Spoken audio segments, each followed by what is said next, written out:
If you're experiencing audio desync issues in FIFA 24, follow these steps to troubleshoot and resolve the problem effectively. Step 1. Check game settings. Ensure that your audio settings within FIFA 24 are correctly configured.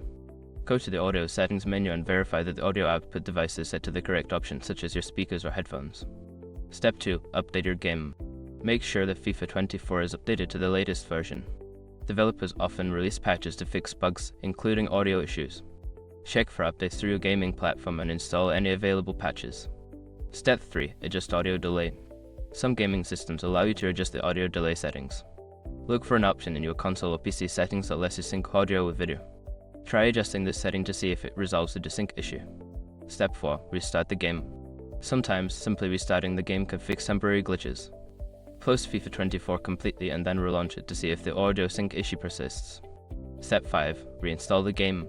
If none of the previous steps work, consider uninstalling and then reinstalling FIFA 24. This can help eliminate any corrupted files that may be causing the audio desync problem. By following these steps, you should be able to resolve the audio desync issues in FIFA 24. If problems continue, consider reaching out to the game support team for further assistance.